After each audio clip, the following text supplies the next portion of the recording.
Hello everyone, स्वागत है आप सभी लोगों का शिक्षा फॉर नौकरी में। इस वीडियो में हम लोग देखने वाले हैं यूटेट उत्तराखंड के लिए प्रीवियस ईयर का पेपर को। आज हम देखेंगे, सामने हमारे यूटेट का पेपर है। आज हम लोग पेपर नंबर 2 को देखने वाले हैं और यहाँ पेपर 2 जो है 2020 का पेपर है उत्तराखंड टेट का। और इसमें आज हम लोग सीडीपी यानी कि बाल विकास को देखने वाले हैं। पेपर 2 के लिए वीडियो रहेगी। यहाँ जो क्वेश्चंस का लेवल है उसको हम चेक करेंगे और सारी चीज़ों को समझेंगे कि किस तरीके के क्वेश्चंस पेपर में आते हैं। वीडियो बहुत यूज़फुल रहेगी आप सभी लोगों के लिए जो लोग भी यू टेट की प्रिपरेशन कर रहे हैं। चाइल्ड डेवलपमेंट एंड पैडागोजी को आज हम डील करेंगे। सारे क्वेश्चंस को देखेंगे, समझेंगे और किस लेवल के क्वेश्चंस आ रहे हैं उसके बेसिस पे हम लोग प्रिपरेशन करेंगे। क्वेश्चन नंबर 1 देखते हैं। दृश्य बिंब एवं प्रतिरूप निर्माण का कौशल क्या कहलाता है? The skill in forming visual images pattern is called. Options देखते हैं। Special intelligent, logical intelligence, kinesthetic intelligent या फिर इंट्रापर्सनल इंटेलिजेंस। अब देखो, इंटेलिजेंस से रिलेटेड कल ही मैंने एक वीडियो अपलोड करी है जिसमें मैंने सारे क्वेश्चन इंटेलिजेंस से बेसिस से डाले हैं। तो अगर आप चैनल को फॉलो नहीं कर रहे हो, चैनल को सब्सक्राइब नहीं किया हुआ तो सब्सक्राइब कर लो, क्योंकि मैं जो है सारे टॉपिक वाइज आपसे क्वेश्चन डिस्कस कर रहा हूँ। तो इंटेलिजेंस से क्वेश्चन आपको डेफिनेटली मैंने बोला था कल ही देखने के लिए मिलेगा। और आप देख सकते हैं 2020 का ये पेपर है, पेपर 2 है। पहला ही क्वेश्चन इंटेलिजेंस पर बेस्ड है, तो आप इजीली आंसर कर सकते हैं जिन लोगों ने मेरी प्रीवियस वीडियो देखी है इस क्वेश्चन के लिए।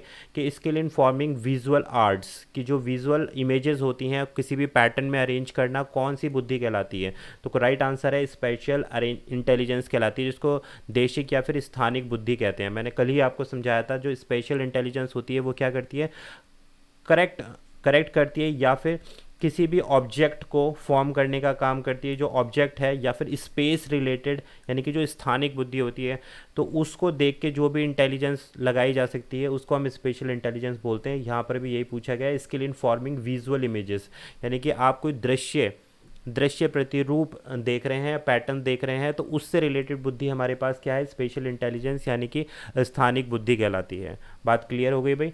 नेक्स्ट बढ़ते हैं आगे क्वेश्चन नंबर 2 के साथ में। अब देखो, अगेन इंटेलिजेंस से रिलेटेड क्वेश्चन है और कल ही मैंने आईक्यू से रिलेटेड क्वेश्चन कराया था कि कैसे हमें आईक्यू को फाइंड आउट करना। लोग जिनकी आईक्यू बुद्धि लब्धि 90 से 109 रेंज के मध्य होती है उनकी श्रेणी क्या होती है, ये पूछा गया। यानी कि किस लेवल पर आते हैं जो लोग 90 से 109 रेंज का आईक्यू रखते हैं। आईक्यू के लिए मैंने फॉर्मूला कल बताया था, IQ is equal to MA/CA। इस पर बेस्ड क्वेश्चन भी कराया था, तो प्रीवियस वीडियो ज़रूर जाकर देख लेना, क्योंकि मैंने डेफिनेटली आप लोगों से बोला है कि इंटेलिजेंस से आपको 2 से 3 या 4 क्वेश्चन भी देखने के लिए मिल सकते हैं पेपर 1 पेपर 2 सीडीपी में।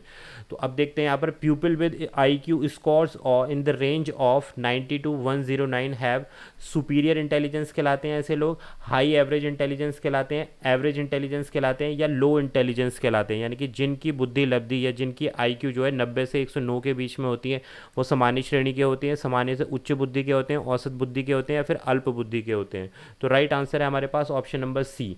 देखो भाई, जिनकी भी रेंज 90 से लेकर 109 के बीच में आती है तो उन्हें हम क्या बोलते हैं, एवरेज इंटेलिजेंस बोलते हैं। ठीक है।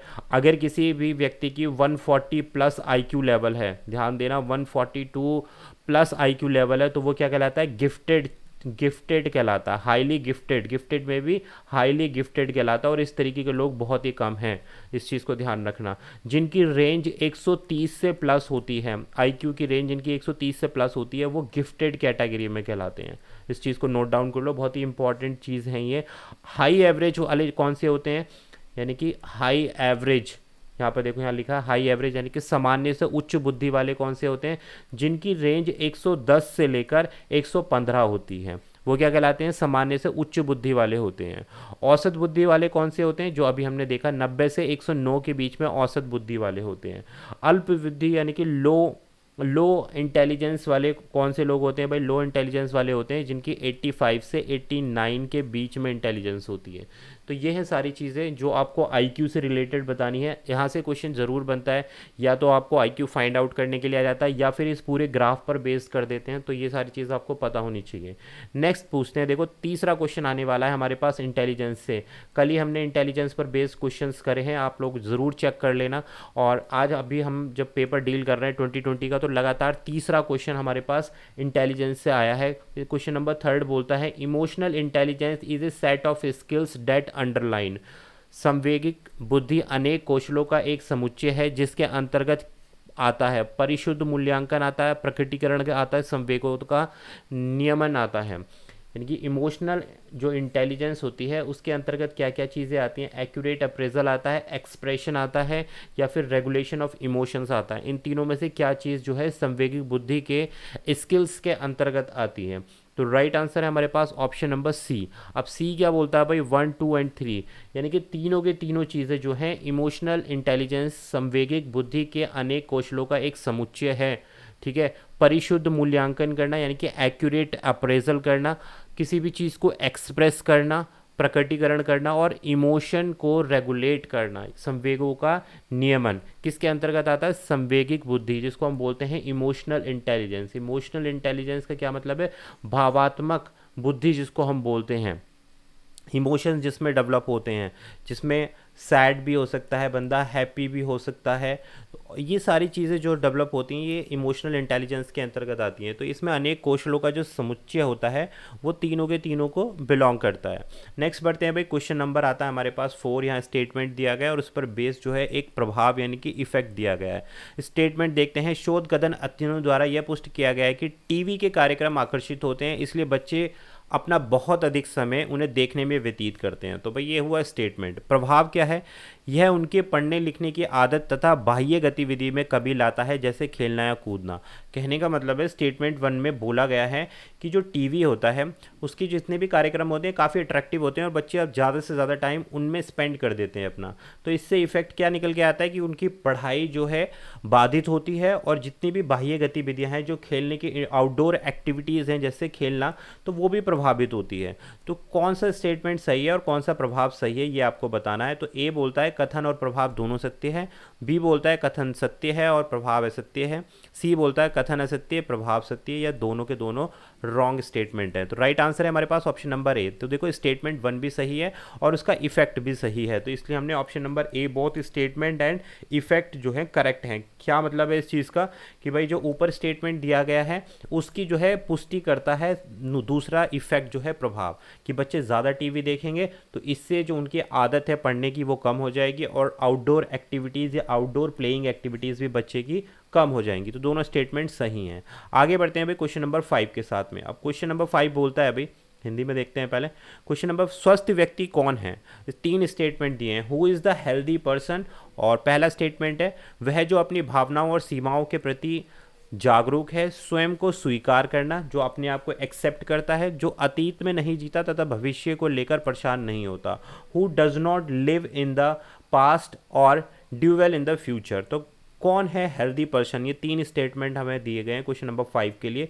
तो राइट आंसर है हमारे पास ऑप्शन नंबर बी। भाई जिनके अंदर ये तीनों के तीनों चीज़ें पाई जाएंगी वही एक हेल्दी पर्सन कहलाता है, वही एक हेल्दी स्वस्थ व्यक्ति कहलाता है, कि जो अतीत में नहीं जीता और भविष्य को लेकर परेशान नहीं होता। आप जो है अगर पास्ट में जियोगे और भविष्य की सोचोगे तो जो आपका प्रेजेंट है वो तो आपका स्पॉइल हो जाएगा ना, वो तो ख़राब हो जाएगा। तो इसलिए आप जो है एक हैप्पीली लाइफ स्पेंड नहीं कर पाएंगे अगर आप इस तरीके से करते हैं। तो स्वयं को स्वीकार करना, भाई जैसे भी हो आप अपने आप को एक्सेप्ट करो और खुश रहो, तो वो तभी आप एक हेल्दी पर्सन कहलाओगे। वो जो अपनी भावनाओं और सीमाओं व स्वयं के प्रति जागरूक है, कि भाई आपको ऑलवेज अपने लिए अवेयर रहना है, अपने आप के लिए अवेयर रहना, अपनी फीलिंग्स के लिए अवेयर रहना और अपने लिमिट्स के बारे में ध्यान रखना। तो ये सारी चीज़ें अगर कोई व्यक्ति अपनी लाइफ में फॉलो करता है तो वो ऑलवेज हेल्दी रहता है। ठीक है, हेल्दी का मतलब यहाँ पर क्या है कि जो सुखी है, जो खुश है, वो पूछा गया है यहाँ पर। नेक्स्ट बढ़ते हैं भाई क्वेश्चन नंबर 6 के साथ में, संज्ञानात्मक कौशल क्या है? What are cognitive skills? Options देखते हैं, संवेगों को नियंत्रित करने का कौशल, दूसरों की सहायता करने की इच्छा शक्ति, आलोचनात्मक चिंतन में संलिप्तता, या फिर सुनने की क्षमता तथा तदानुभूति। कॉग्निटिव स्किल्स जिसको हिंदी में हम क्या बोलते हैं? संज्ञानात्मक कौशल। तो क्या हो सकता है कि जब आप अपने इमोशंस को कंट्रोल करते हैं तो वो क्या आपके अंदर कॉग्निटिव स्किल्स डेवलप करता है? जी नहीं, गलत है ये statement. Desire to help other, दूसरों को हेल्प करना कॉग्निटिव स्किल्स कहलाता है? जी नहीं। एंगेज इन क्रिटिकल एक्टिविटीज़, बिल्कुल सही है जी। क्रिटिकल एक्टिविटीज़ या क्रिटिकल थिंकिंग जब आप इन्वॉल्व करते हो तो वो क्या कहलाता है? संज्ञानात्मक पक्ष। क्योंकि संज्ञानात्मक पक्ष क्या होता है? मेंटल लेवल से डिपेंड करता है कि आपकी जितनी भी एक्टिविटीज़ हैं जो मस्तिष्क द्वारा की जाती हैं तो वो कॉग्निटिव स्किल्स कहलाती हैं।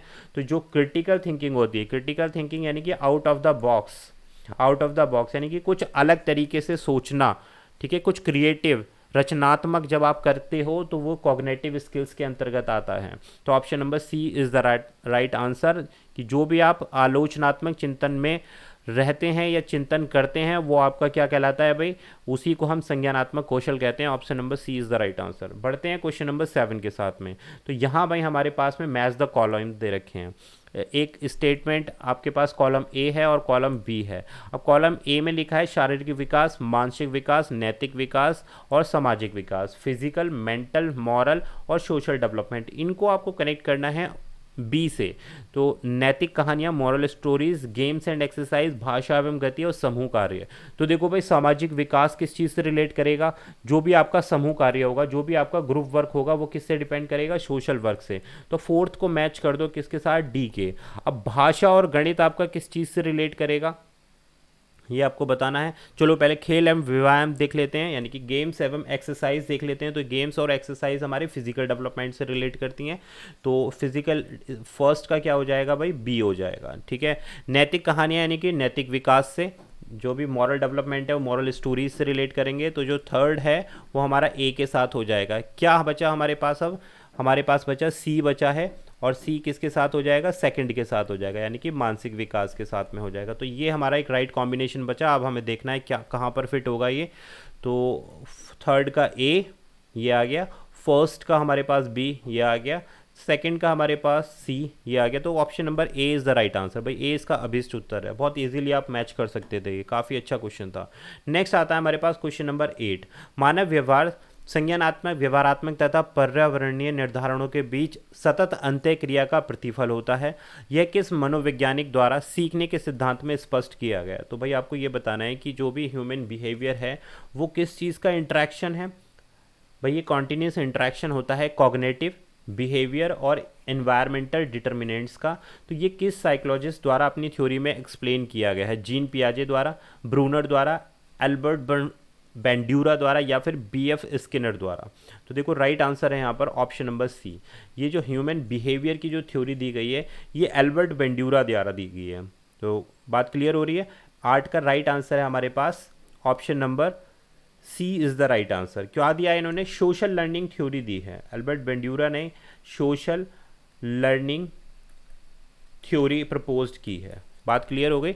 और option number C is the right answer रहेगा। बात करें अगर हम बीएफ स्किनर की, कि बीएफ स्किनर किस चीज़ को देखते हैं, तो ये ऑपरेंट कंडीशनिंग यानी क्रिया प्रसूत जो होता है, क्रिया प्रसूत अधिनियम जो होता है वो बीएफ स्किनर ने अपनी थ्योरी में प्रपोज किया। और कॉग्निटिव थ्योरी आपको पता है किसने दी है, संज्ञानात्मक विकास का जो थ्योरी है वो जीन पियाजे ने दी है। बात क्लियर हो गई भाई। तो ये था हमारा क्वेश्चन नंबर 8। आई होप आपको सारी चीज़ें क्लियर हो गई होंगी। तो नेक्स्ट करेक्ट आंसर क्या है, अल्बर्ट बेंड्यूरा करेक्ट आंसर है हमारा क्वेश्चन नंबर 8 के लिए। नेक्स्ट बढ़ते हैं क्वेश्चन नंबर 9। 9 क्या बोलता है, बच्चों को जो कुछ सिखाया जाए उसकी आवृत्ति की जाए, उसे दोहराया जाए, समय समय पर उसका उपयोग किया जाए। यह थ्रॉन्गडाइन के कौन से नियम से संबंधित है। तो देखो थ्रॉन्गडाइन ने अपने नियम दिए हैं। तो उनके नियम क्या है भाई, प्रभाव का नियम भी थ्रॉन्गडाइन का है, एक्सरसाइज का नियम भी है, रेडीनेस का भी है, या फिर नन ऑफ द अबव। तो यहाँ पर क्या पूछा जा रहा है कि बच्चों को हमने कुछ पढ़ाया है और उसको क्या बोला है कि रिपीट करे, रिवाइज करे टाइम टू टाइम।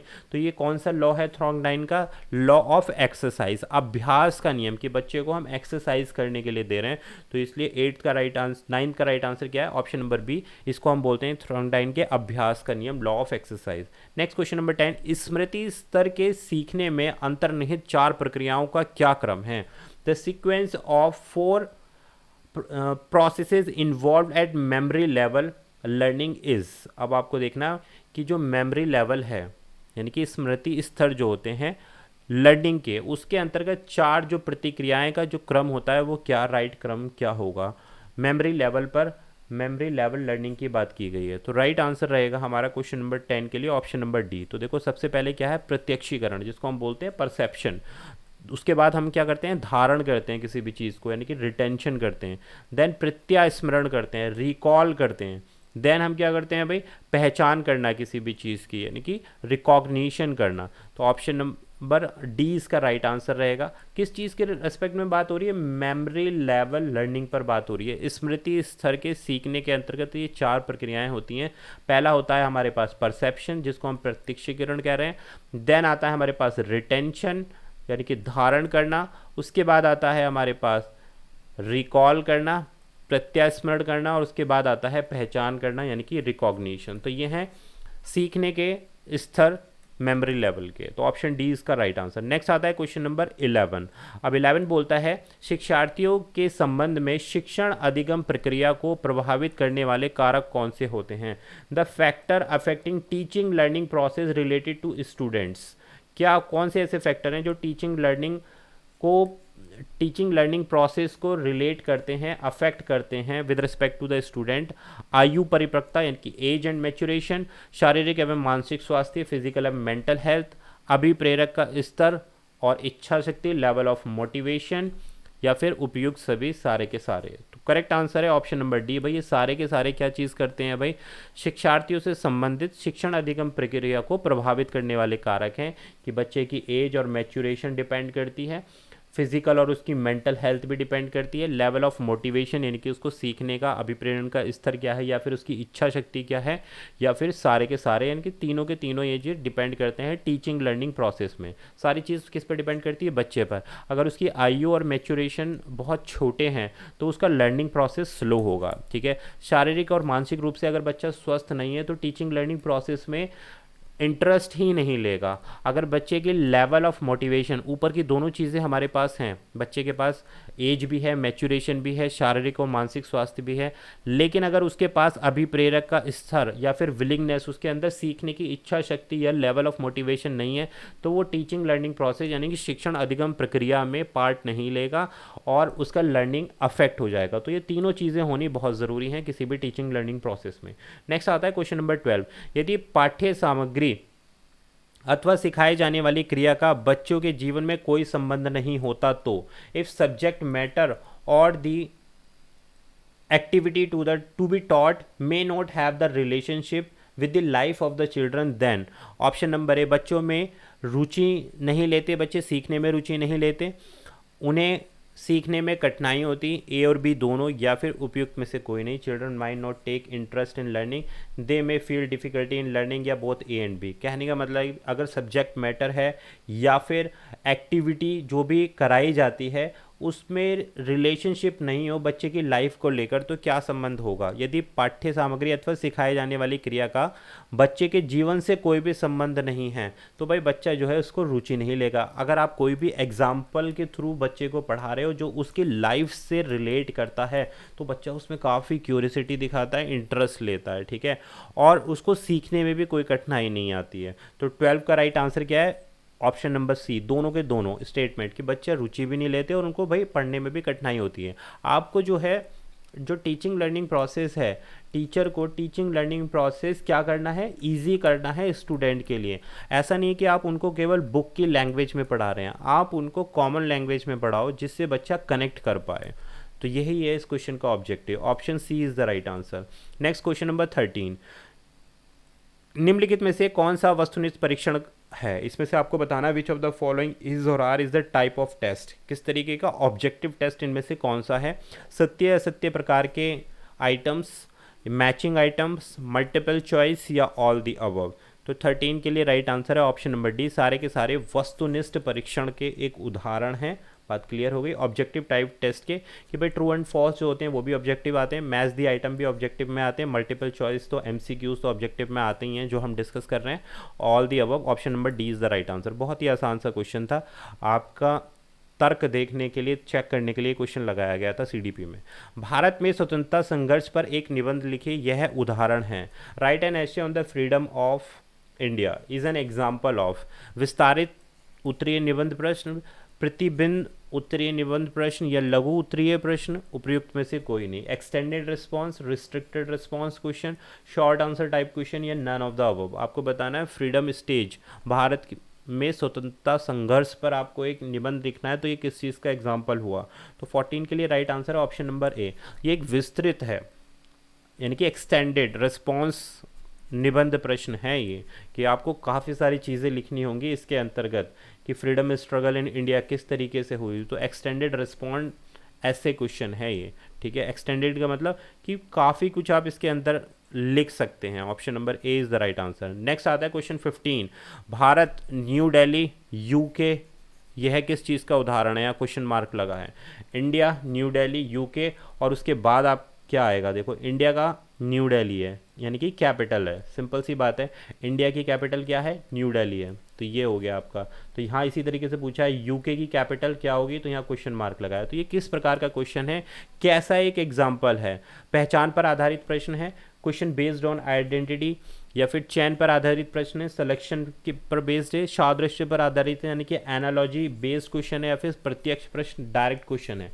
तो भाई इस तरीके के क्वेश्चन एनालॉजी बेस्ड क्वेश्चन कहलाते हैं, सादृश्य पर आधारित प्रश्न की आप देखकर और उसका आंसर करेंगे, यानी कि इसको हम बोलते हैं एनालॉजी।